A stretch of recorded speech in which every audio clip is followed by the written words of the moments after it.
I'm hungry.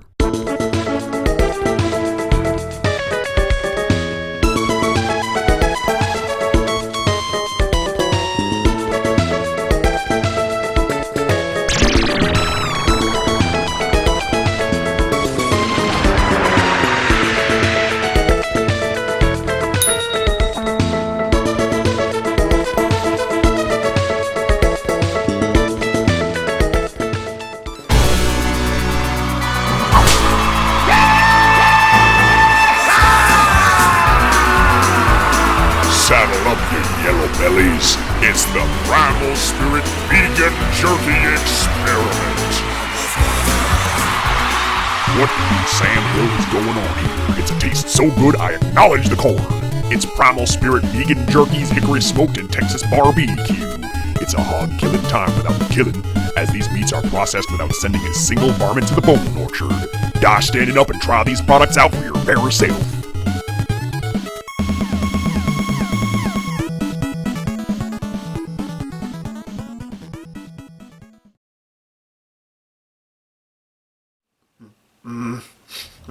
No.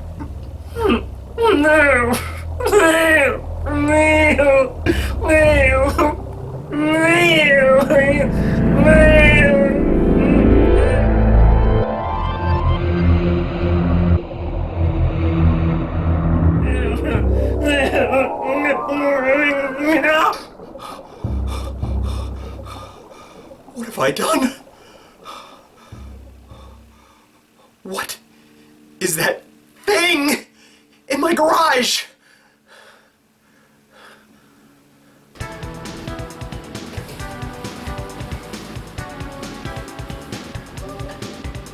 What?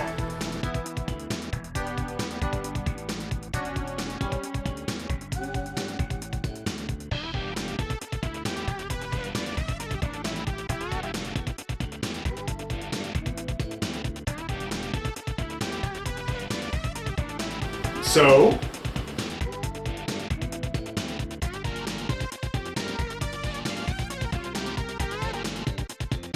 Let it go, Squinkies. I got a lot of story to tell and not a lot of time to tell it.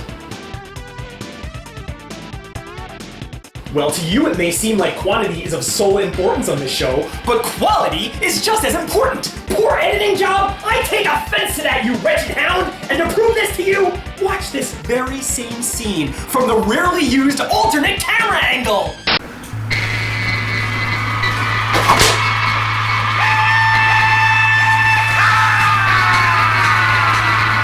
Saddle up, yellow bellies. It's the Primal Spirit Vegan Jerky Experiment.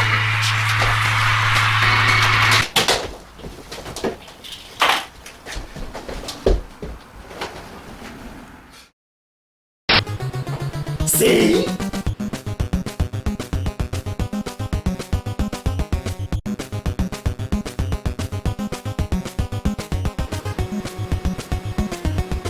Is it about the...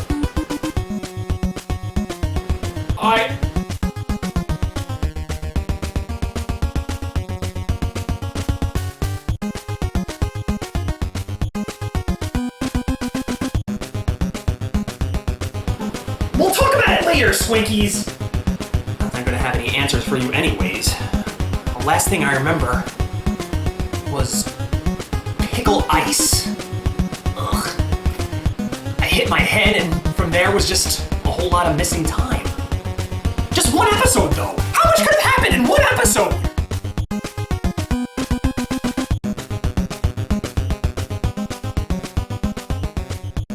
So, ladies and gentlemen, boys and girls, here I present to you another blasted theme special! Don't know what I'm gonna do for this one to make it stand out, but hey, we make these things up as we go. It's the Primal Spirit Vegan Jerky Experiment! And this special will be underscored by TMNT Songs from the Sewer.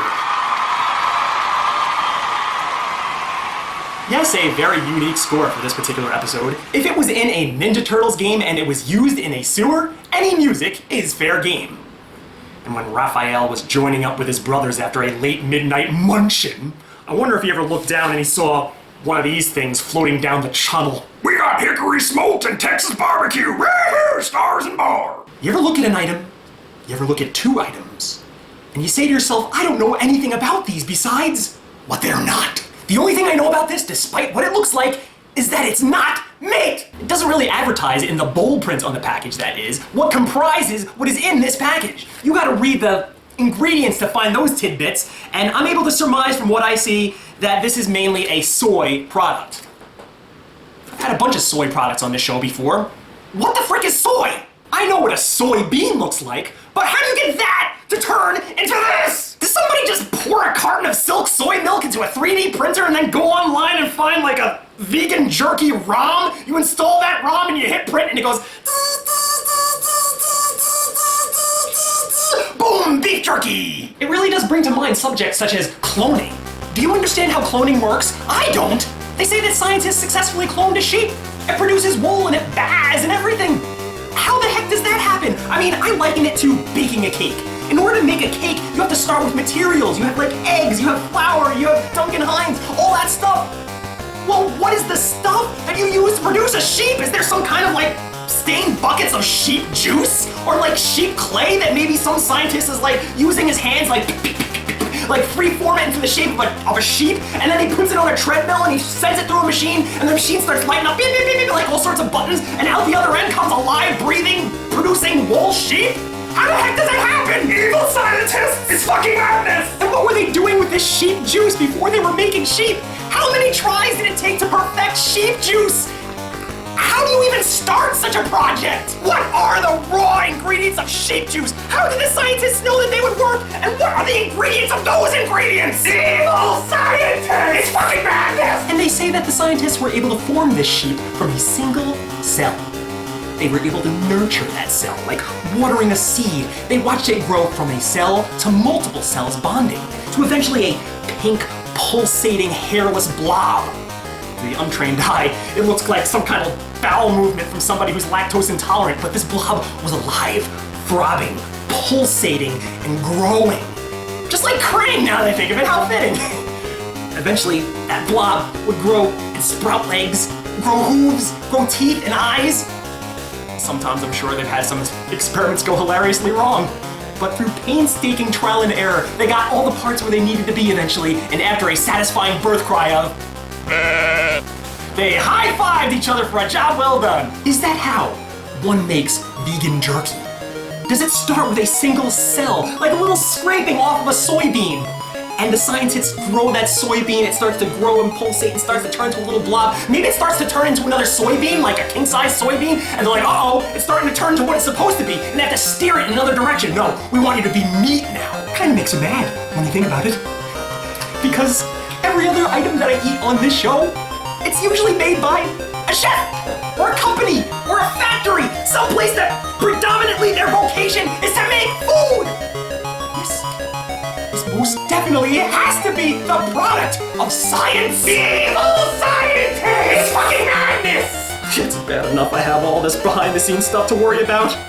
I gotta worry about what the frick that thing is in my garage! And on top of that, I have the madness of this item polluting my mind and just taking up all my thoughts. I've decided that I'm gonna start with the hickory smoke because the Texas barbecue is probably polluted with all sorts of foreign tastes. If I want to know what cloned soybean jerky tastes like, this is gonna give me a better idea. So, Mr. Announcer, take it away and let me nurse my headache for a little bit. There's a reason why this flavor is also referred as classic. It's Primal Spirit Hickory Smoked Vegan Jerky. This meat doppelganger, courtesy of the soybean, shaken up by a wild concoction of licorice root, sea salt, and soy sauce, is a high-energy plant-based protein and certified non-GMO. So mosey on down, respect life, and try one today. I feel like Curious George opening this thing up. More specifically, Curious George after he drank the ether. Because I feel like my health and safety of my life is at stake here. Everything is gonna factor in, from the taste, from the smell, to the feel. Time to open it up and give it a good whiff. Ugh. It smells like Axis Chemical. Unfortunately, the way they make these products, I mean, I guess they want to like vacuum seal it so there's no way it could go bad, and these things often have a really like late sell-by date on them. This says by April 2022. So yeah, for meat, that's a long time. So yeah, they make it hard as hell to open these things up, but for good reason, I guess. Kind of defeats the purpose of this being an on-the-go snack, right? Oh, look at that. It's like a diseased-looking push pop. Oh yeah, and it feels like it's coated with the finest brown Vaseline. Kind of ruining eating this, but you know what? The hickory smoke might help. I mean, depending on how strong that spice is, I might be able to hide the fact that this is actually a vegan product that I'm putting into my mouth. Anyway, here goes.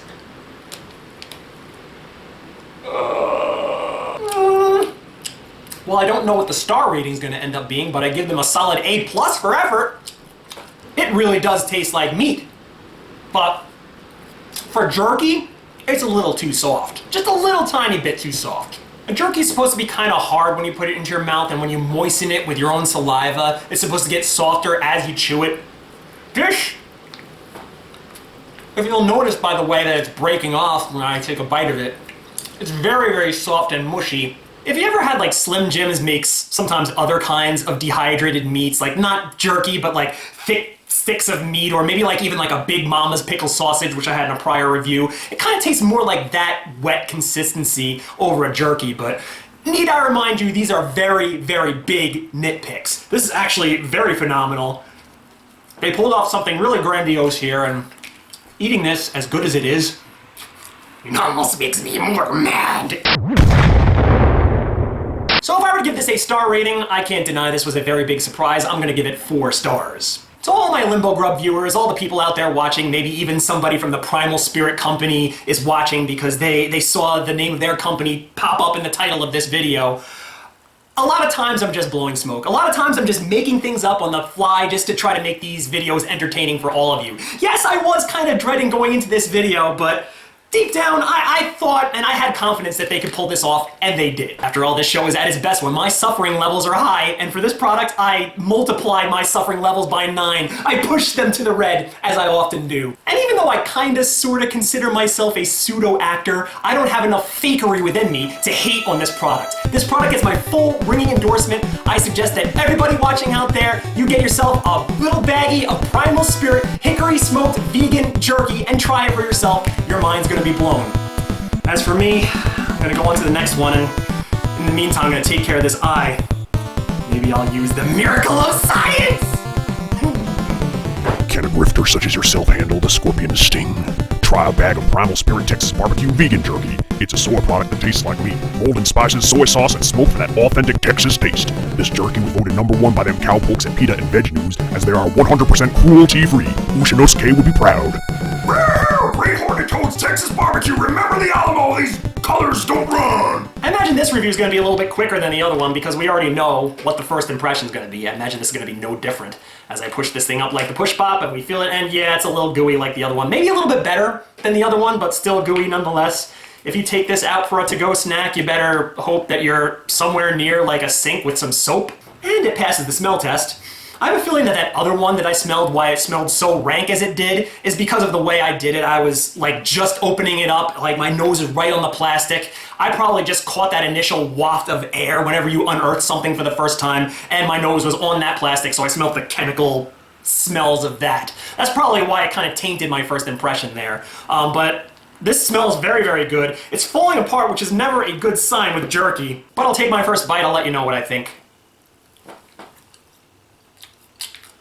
Funny. The Texas barbecue is actually kind of light.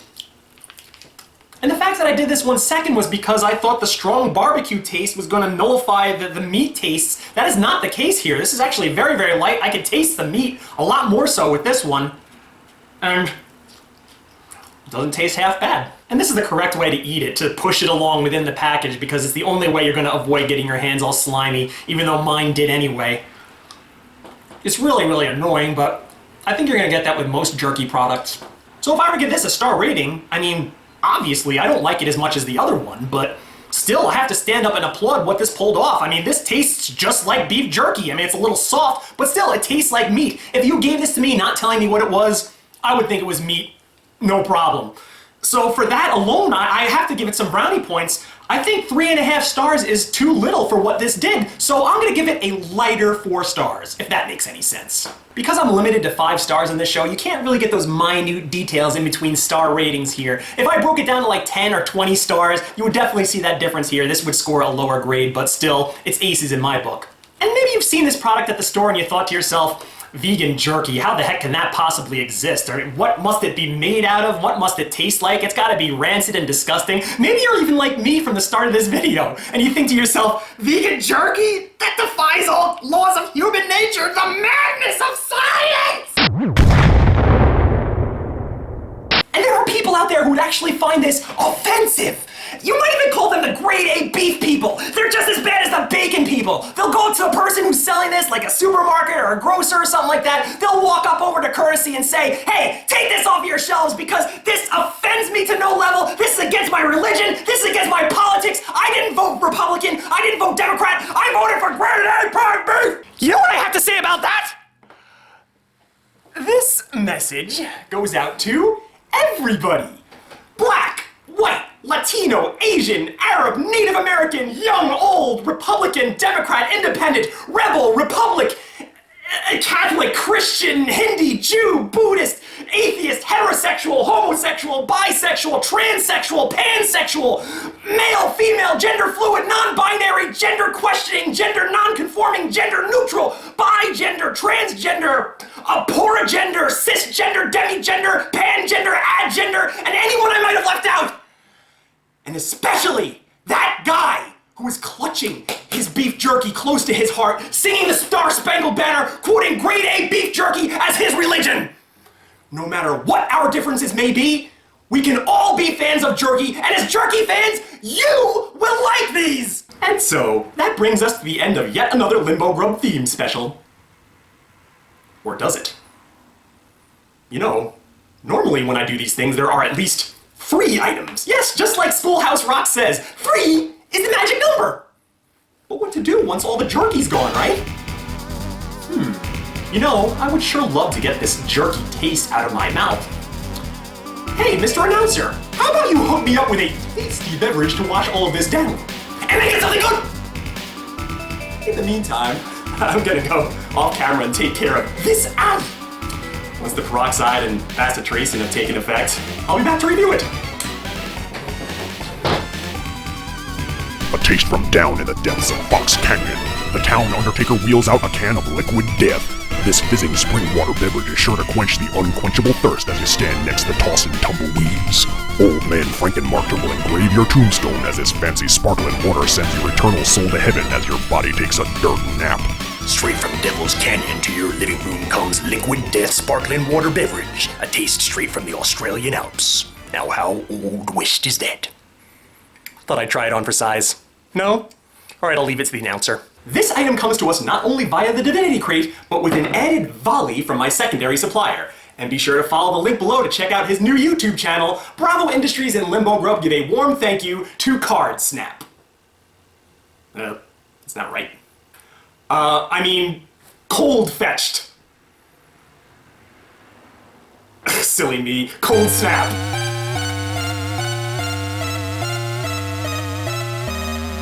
And looky here, boys and girls, we got ourselves a fun little limerick on the side of this can. If the Frankenmarkter Company would be so bold not to sue me for plagiarism, care to read it right here with me? Cue up the Ninja Turtles music! Ninja Turtles music. The fit.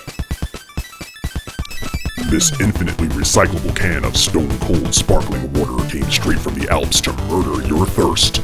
When a group of teenagers set off into the mountains for a weekend of drinking regular water in plastic bottles, they became hunted by an aluminum can of mountain water that was dead set on murdering their thirsts and recycling their souls. Once cracked open, no thirst is safe from liquid death. After ritually dismembering its thirst victims, this brutal can of water used the severed body parts of dead thirsts to build itself a flesh suit, which it used as a disguise to get a job in marketing. But liquid death never took the job. It just murdered a bunch more thirsts instead. You know, this might be a little bit late to bring this up, but I couldn't help but notice the Wild West theme to this episode. Yeah, I love the Ninja Turtles sewer music and all that, but I don't know. I mean, I realize it's been on the docket for a long time for a soundtrack to use, but maybe we should have put the kibosh on it for the time being. There's a lot more fitting Old West video games that would have made a much better soundtrack for this episode, like Gunsmoke or Sunset Riders or the Wild West Cowboys of Moo Mesa. It's an underrated gem, by the way. Man, I love having a Raspberry Pi. So the Divinity Crate sent me this, Liquid Death Sparkling Water. Now, I'm actually kind of glad that they sent me this now in the middle of a show because I don't know if there's enough material here to warrant an entire episode. I mean, you look at the name and it almost begs you to try it. Liquid Death, I mean, this has got to be a real extreme beverage, right? But directly below it, it just says sparkling water. It's just a water beverage? I mean, there's no flavor involved? I mean, at least it doesn't say that on the can. And I looked for the ingredients and, to be honest, I can't even find ingredients. And I've never tried to drink water out of a can, have you? I mean, I think this goes without saying, but when you drink Coke out of a can, doesn't that taste a lot different than Coke coming out of a bottle? Of course it does. It's something about the aluminum, like the cold aluminum, it infuses the Coke with something. I don't know if you would call it a taste or a consistency or what, but that aluminum gives off something, and that something penetrates into the taste, it affects the taste. What are you gonna do with water? A beverage that doesn't have a taste at all? Basically, you're just gonna end up with canned juice. With bubbles! Shoppers got the can. Alright, Red 5 is going in. I can't believe I'm about to drink a beverage called Liquid Death. I'm really playing with fire here. Although, can I really die here in Limbo? I mean, I age. I can get sick. I can feel unwell. I can lose my hair. But am I immortal? Do I even really want to find out? I mean, I guess I've killed myself on occasion on this show.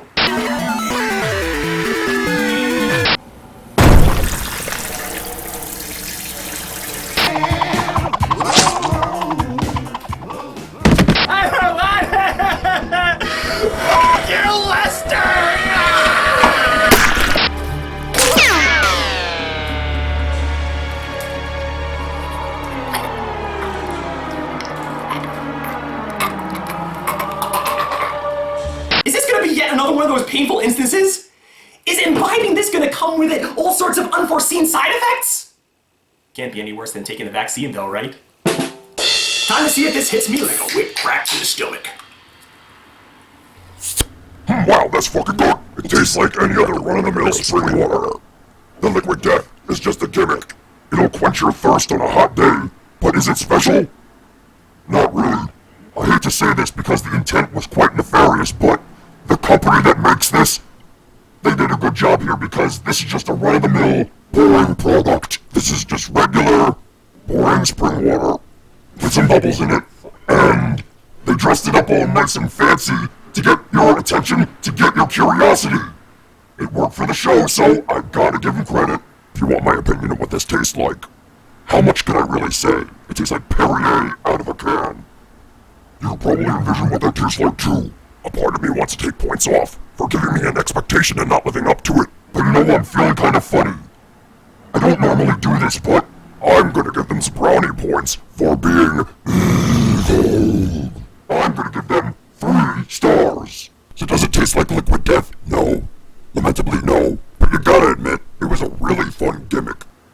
And lastly, check this out. We donate 10% of the profits from every can sold to help kill plastic pollution. So maybe in a roundabout way, Liquid Death is actually saving lives! And you know what? I'm a sucker for charity, so this is a worthwhile investment for you and all your friends. Go out and buy yourself a delicious Liquid Death today! So this is your good boy DJ Clive saying until next time!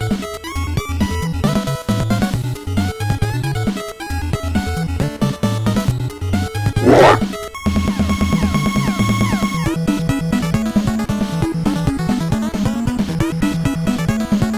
Till next time, I'll see you in Limbo.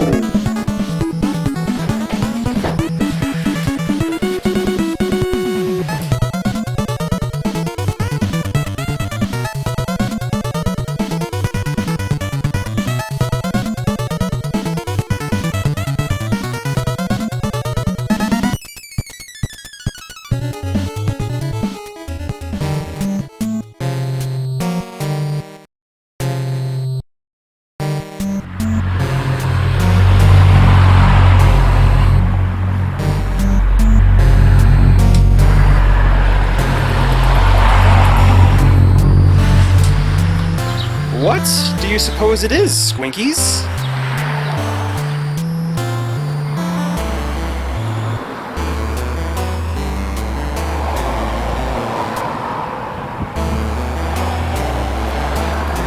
Well, I wasn't in my right mind, Squinkies! I mean, you ever have a dream where it feels so narratively creative, like, well past anything you could think of while you're awake? It was like I was in some kind of fugue state. You know, in history, a lot of great things came out of being in an altered state of mind. Music, art, literature. And as for me, I built this thing.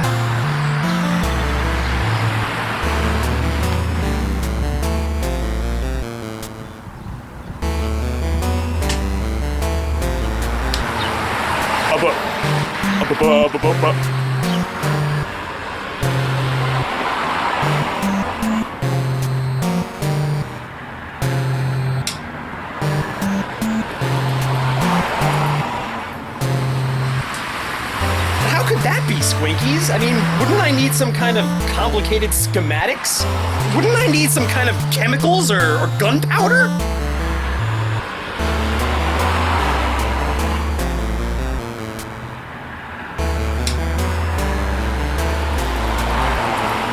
Alright, Hotshot. If this is a bomb, then where the hell is the trigger?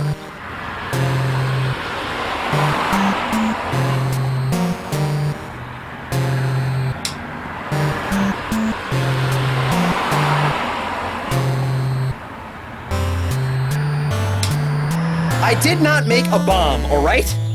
Although, you are right that it kinda looks like a bomb.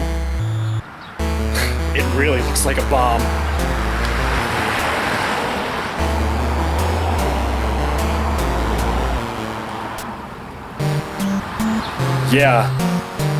Yeah, me too.